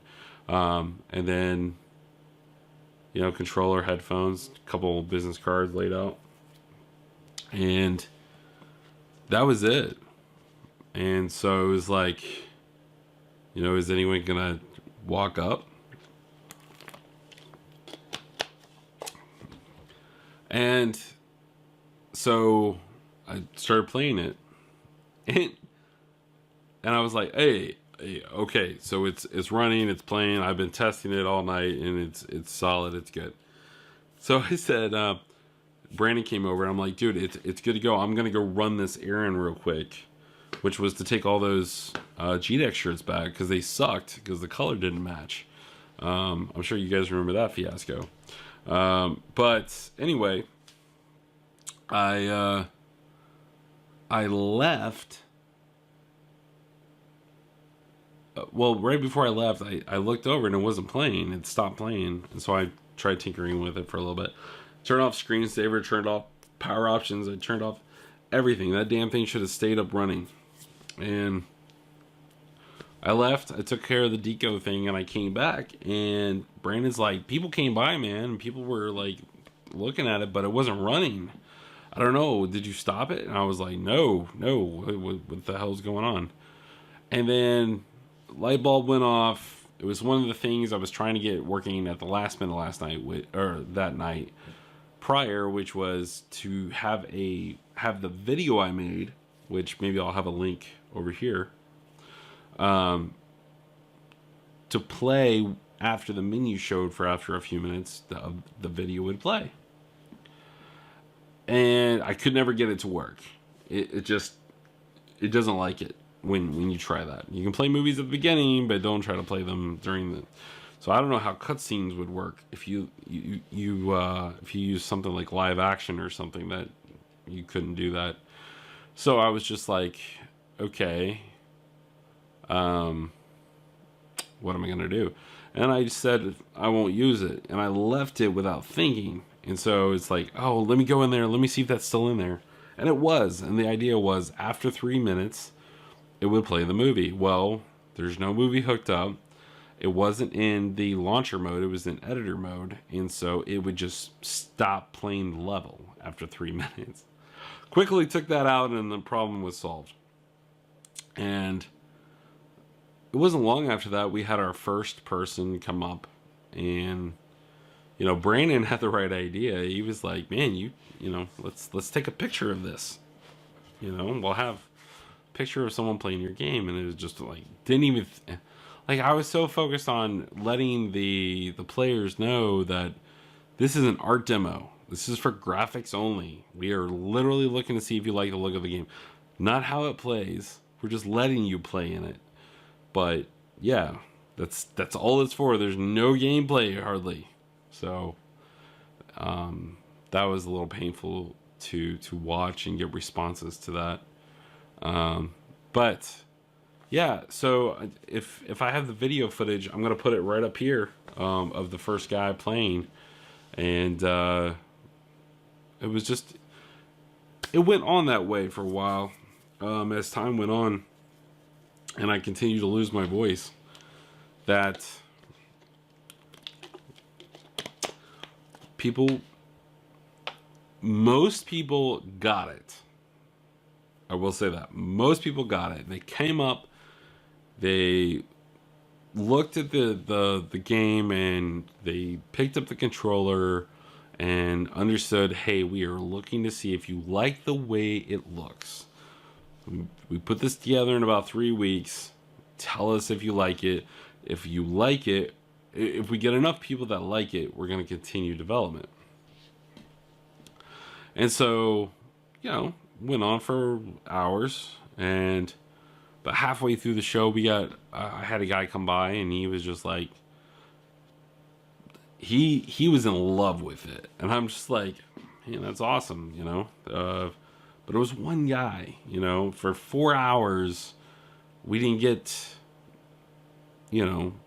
love on that level, and but he really loved it. You could tell he loved it.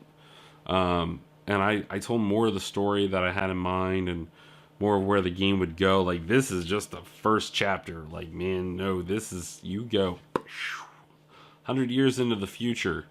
And you would revisit this time, or maybe a different time frame. But it would still, be set in the future.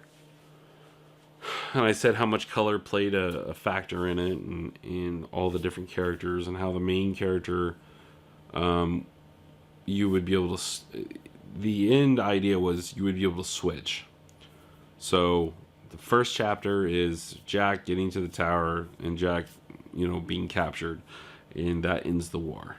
Like, only one guy was going to save the world, and he blew it. And so he gets captured, and he gets put into a cryogenic freeze for 100 years. And then the same technology that they had, they were able to extend a life. And so the evil bad guy, he's still around 100 years later.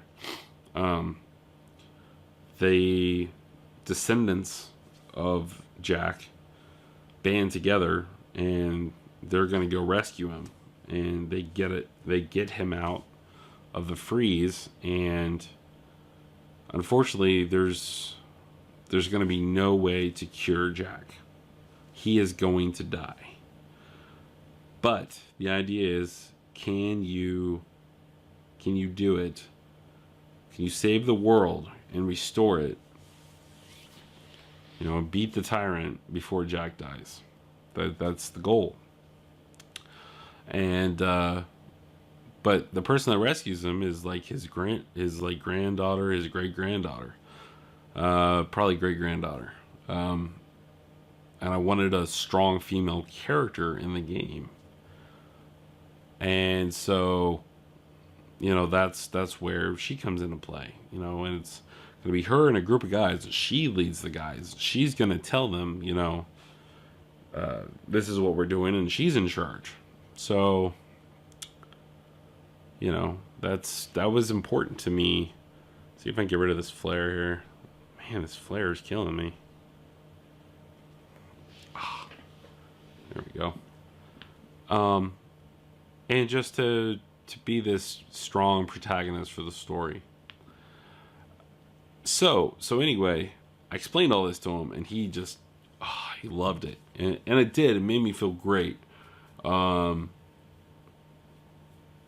But at the same time, the more positive feedback I got, the more depressed I actually got.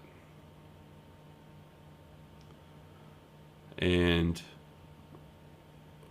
it started to stir. Now, this is where we're going to get to the part of the video where it kind of loops back to where I'm at today.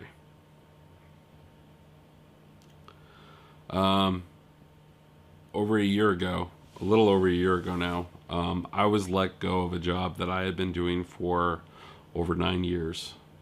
And I was overworked.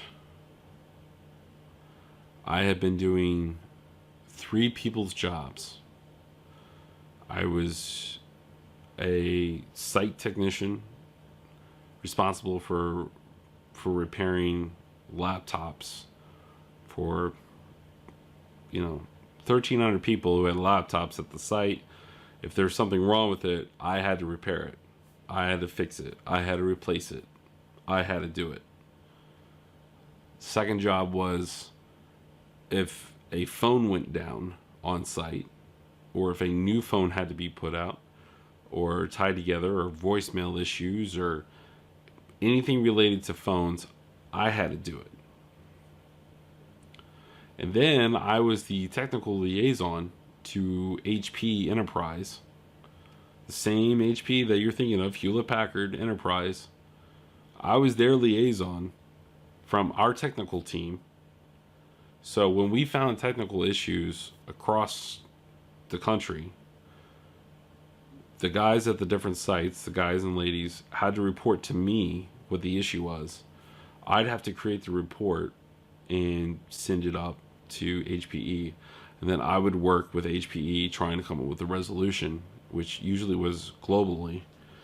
And we would fix it, and then we would push out the fix. That was 3 jobs I was doing, and I was not even making $20 an hour.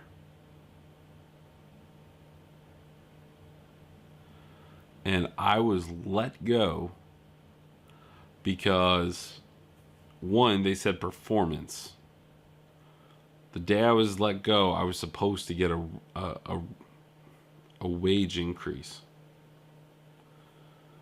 I was told from the previous year, if I did all 3 things fine, I would get a wage increase. Not once was I told in that year's time that I had done anything wrong. It was the opposite. Dude, you're doing a great job. Keep it up.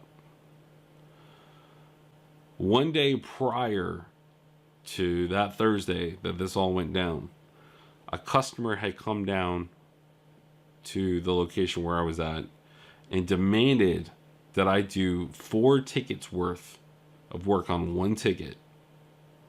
And they wanted what we call a loaner computer immediately. I want a loaner now. And I was flabbergasted. I was like, wow, you want all this work, you want a loaner now, and you want it done now. So, I was taken aback, but, I was just like, well, with the loaner, let me stop. When the loaner program started, it initially started with a 4-hour wait time. You had to wait 4 hours. If the technician could not fix your computer in 4 hours, then you would be issued a loaner. Then it went down to 1 hour at all sites but the main site, which was headquarters in Cincinnati, Ohio. And that site was given enough loaners that if someone asked, they would just hand it to them. Apparently, when I relayed the information to, we're given an hour's time to try to fix your laptop, and if we can't fix it, we give you a loaner at that time. Well, that was unacceptable to, I'm going to throw her name out, Donna Wynn. It was unacceptable to her. And she was, I'd say, 50-ish, not a happy woman. She obviously didn't like her job. didn't like who she was working for because he was very demanding. And she decided that because I was a third-party contractor, that I was the guy to take it out on. And so I was just like, well, I mean, as far as I know, this is policy. This is the way it is. Well, she's like, well, I'm going to let Michelle Korzik know. And I'm just like, okay. And I was like, I was like, okay, well, I'll work on this. And if, I'll give you a call in an hour to let you know about the loaner. I went ahead and fixed all the issues but one, and that's because it required updating to 64-bit. I fixed all of that in an hour and 5 minutes. I called her at the hour mark anyway. And she came and got the loaner. And 5 minutes later, I called her and I said, your issues are all fixed. And she's like, I'm not coming back to get it. He will come back to get it. Just like, oh, okay. You're welcome. It was odd. And we were trained, and I trained anyone who came after me, I trained them to, if there is an issue with a customer, to let your uppers know. Let your immediate manager know, your supervisor, your lead, whoever it is, you let them know that there is an issue. I felt there was zero issue at all. And I did not tell a soul. I didn't tell anyone because I didn't feel there was a problem. Apparently there was a huge problem. She went back and she had told Michelle Korzik that is the worst kiosk experience I've ever experienced. If I want to go to the DMV, I will go to the DMV for the kind of experience that I got. If this is what we're paying for, this is ridiculous. They didn't stick up for me. The people on our side. They didn't stick up for me. They didn't back me up after everything I did for them. Sacrifices I've made. And they had fired multiple people 4 or 5 months earlier off the account. They have fired them. And they gave them 3 weeks to try to find another position in the company before they were gone. And I was told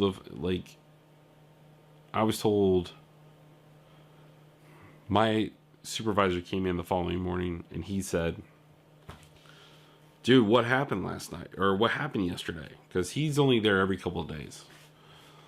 And I told him, I was like, dude, this is what happened. I didn't think there was an issue. Otherwise, I would have let you know and would have let the HP site coordinator know. I would have let them know, And he's like, okay, all right. And I said, dude, she was upset, man. But it wasn't where I was the problem. If a customer's upset, I usually try to diffuse it, or I do diffuse it and then call it a day. I didn't think anything was wrong. He's like, dude, it's bad. I'm like, what happened? I'm asking him now. What happened? And he's like, man, people were on the phone till 2 a.m. about this. I'm shocked. I am so flabbergasted that this has gotten out of control. And I was like, I explained everything that happened to him. I said there was even another witness. I said Rob came out when the actual customer's manager came, because I was having issues explaining, well, the one issue he wanted more RAM, but it wasn't usable on 32-bit. He needed 64-bit. And I said, it didn't matter how I explained it. He just wasn't getting it. So I asked Rob to step in, because Rob had a way of, explaining things. And I'm thinking the whole time, Rob witnessed it. There's a video security camera that's sitting right above the desk that's recording everything that's going on. I was like, dude, you can have security pull up the footage to prove I'm in the right. My manager's manager showed up at 2 something that day, and she says to me, "You know why I'm here?" I'm like, "No, no, I don't." "Well, we're terminating your contract." "You're terminating my for what?" "Well, based on performance." "Based on performance?" Like, what are you talking about? Like, and I'm just sitting there, and I'm not like responsive like this. I'm actually like, I'm confused. I'm depressed. Like, I knew what was happening because I was asking my manager earlier. I was like, "Dude, like, should I be backing my data up?" And he couldn't. It's all stupid because he can't tell you, right? He can't. He's being told not to. So, because and it's so dumb, right? Because they think that someone is gonna retaliate, or someone's gonna bash computers, or someone's gonna go to the customer's desk and say, "Why did you throw me under the bus, man?" Like, my wife works for the company, you morons. My wife works for you. She's worked for you for over 10 years. Why in the hell would I jeopardize that? Like, and of course, this is all stuff I thought of after the fact. But, like, I never would have done anything like that. Like, I had done training sessions with new hires and of what not to do, and that was always in the training. If you ever get a bad mark or bad feedback from a customer, don't go to them and say why you did. You're just asking to get fired. But she just kept saying performance, and I'm just like, you guys are supposed to give me a damn raise today. You're not supposed to be firing me. And I'm just like, something's wrong here. You aren't telling me. I haven't done anything wrong. There's security footage to prove all this, and you guys aren't using it. Something's wrong. Well, needless to say, so much time went by. Nobody talked about me. Nobody said what went down. Nobody said what went, on phone calls. No one returned my calls. No one returned. Like, it's like I vanished. Now, I worked with someone, not on the same team. They worked at the bank, and we had always, like, for years, she worked there, I worked there, and she said people would come up and say, "What happened to Scott? What happened to him? He was just here. Where is he?" And she was like, "I don't know. He's not here anymore." And, like, customers flabbergasted just as much as I, just dumbfounded. Where's Scott? Like, Scott always took care of me. Scott always did that. He's, the best that we've ever had here. How can he be possibly gone? And it was, she asked. Nobody would say a thing. It was like, it was some dark secret. So, I know I'm going about this a long way, but I don't think I've ever put this on any kind of video. And so finally, on the way out, I had said, "You're firing me based on performance. You're trying to get me not to get unemployment. I know what you're doing." I know what she was doing. And so on the way out, my immediate manager, he was telling me, he's like, "Dude, just apply for it anyway.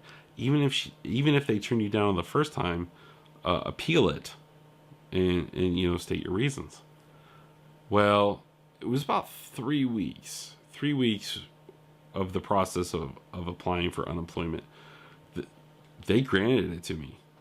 They couldn't understand it either. Like, the unemployment office could not provide me any information because the company I worked for could not provide them any information. What? Like, seriously, when you apply for unemployment, if you don't know this, you tell them your side of the story, and then the other party, the people that fired you, terminated you, laid you off, whatever, They have 2 weeks, at least in the state of Ohio, they have 2 weeks to provide the unemployment office a valid reason for you being let go. They had 2 weeks and they could not come up with a single thing. The lady on the phone, that my rep for the Ohio unemployment office, she said that it was one of the strangest cases she's ever seen, because they didn't provide they didn't even try to provide anything. That's what she said. They didn't even try to provide anything. It was like they just wanted me to go away, which is so weird. It's like I have nothing but top performance marks. Like all my reviews I have show like I'm like at the top. Like I'm off, like, you know how they always like, well, we can't give you full marks because there's always got to be room for improvement. So if there's a 5, like 5's the highest you can get. I would get like 4.5, 4.5, and then they would put a 5 in there for like technical details or technical know-how or something like that. And then they had to explain why they gave me a 5 to like 3 tiers of managers above them. It was like a mess. And so I would get like 2 5s every review because they couldn't help it. It's like he knows it all. Like he can recite the book, you know. How can we say he needs to improve? He knows it. So they had to give me 5s. So it'd be like 4.5, 4.75, 5, 5, 4.75, 4.5, something like that. And so that's what my reviews always read. Like 3.5 meant good at my company, and I was at those marks. How can you fire me based on performance? And she said they had to ask for performance reviews for the last 2 years. So if you're saying you're firing me on performance, the performance reviews don't match, you know, and you guys are unable to provide any proof of the reason I'm being let go. It doesn't look good, and that's why, you know, they granted it to me. They were just like, they couldn't say.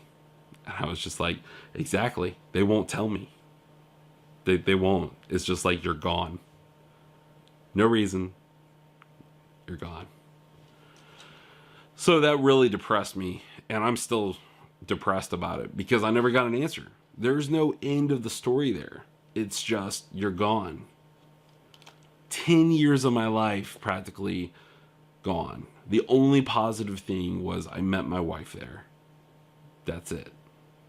All the knowledge that I gained, the contacts I made, nothing. Nobody would return a call to me.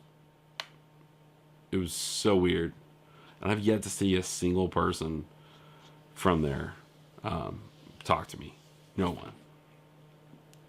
So that went by, and then I decided I'd go back and try to go after art stuff again, and applied for a couple art jobs, interviews, you know, and always told, you know, well, you don't have any brand management experience. No, I don't. I would still apply for those jobs, but I wouldn't get them. And so finally I was just like, all right, well, what am I going to do? Well, maybe I'll just take a break, work on the house, and then that's it. So worked on the house, and then eventually got more involved with IGDA, and they said GDEX, and so yeah, there you go. But I kept looking for stuff along the way, making the YouTube videos here. I need to get better at it, obviously. I've talked for more than an hour now, and that's a lot of footage I need to edit. But I kept looking. I looked at this. I looked at photography. I looked at music, all things I've done in the past, and it was just like, I even looked at, you know, maybe doing a YouTube show on games, but nothing made me happy. And I said, this is it. Like I'm taking a character that I've been working on for 15 years with different aspects. I mean, like I could do a whole series of this is what he looked like, this is what he looked like, this is what he looked like, this is what he looked like over the last 15 years. And he's changed so much. And it's like, I'm going to do this. Like, I'm going to show him. And if he doesn't do well, I don't know what I'm going to do next. I don't know what can make me happy. So, and that's what I'm getting to here. What I've been talking about for the last 15 minutes here. I got nothing but positive responses from the show. People saying they would love to see more of this. And at the end of the show that night, I felt like I was falling into an abyss. Because I had done it. I had shown something that I made in a game, and people wanted to see more of it. People were excited for it, and I felt hollow inside.